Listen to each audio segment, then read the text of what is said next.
गहरी सांस लें, एक पल के लिए आसमान की तरफ देखें। अब आप अपनी हालत में बदलाव महसूस करें।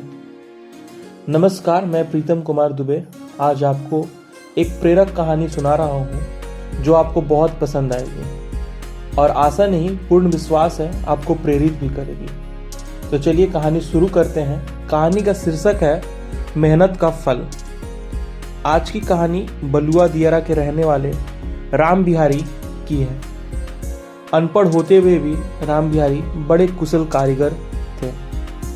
पेशे से माली व बंजर भूमि को फलने फूलने की कला में माहिर थे। राम बिहारी एक घर से दूसरे घर जाकर लोगों के बागों की देखभाल करते थे।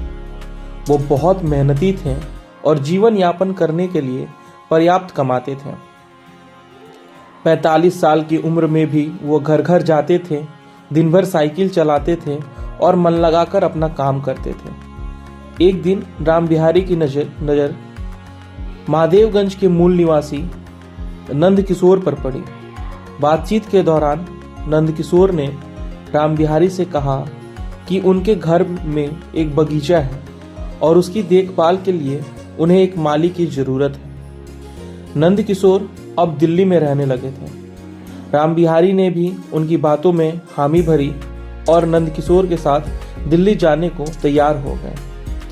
जब नंद किशोर ने पूछा कि वह बगीचे की रखरखाव के लिए कितने पैसे लेंगे तो राम बिहारी ने कहा, आप जो कुछ भी देंगे हम स्वीकार कर लेंगे। दरअसल राम बिहारी के दिमाग में कुछ और ही प्लान था।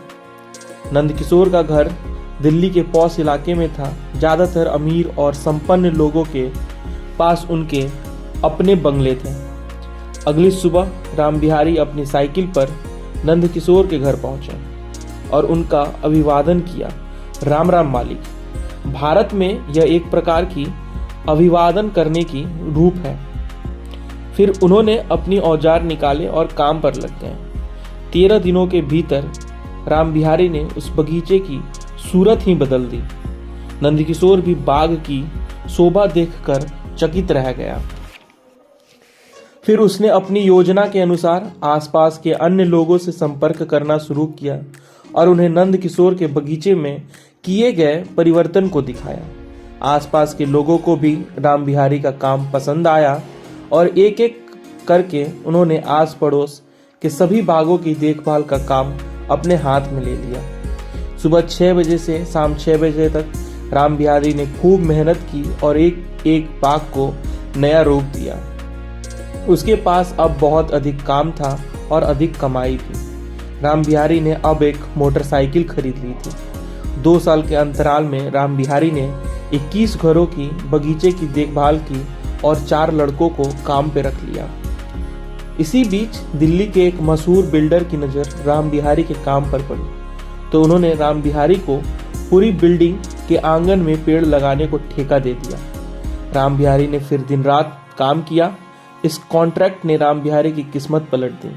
उसके पास अब 10 गुना अधिक काम था और उसकी कमाई भी कई गुना बढ़ गई थी। एक दिन नंद किशोर ने राम बिहारी को यह कहकर बुलाया कि वो अपने बगीचे में कुछ और काम करवाना चाहता है। अब नंद किशोर को राम बिहारी से मिले 2 साल हो चुके थे।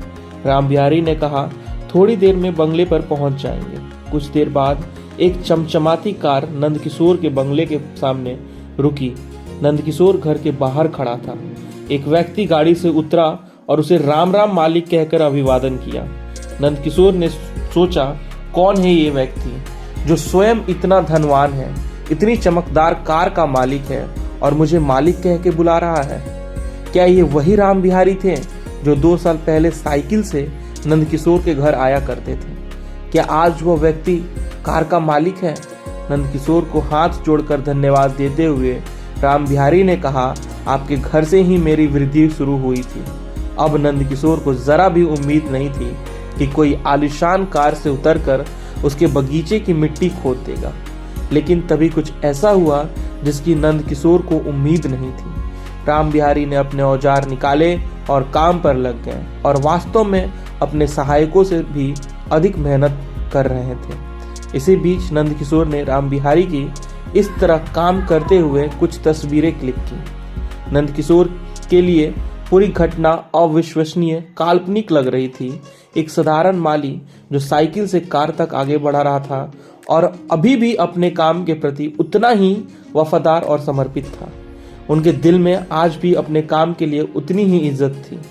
साइकिल से कार तक के सफर में राम बिहारी का एक ही पक्का साथी था, उसका प्रयास, उसकी मेहनत।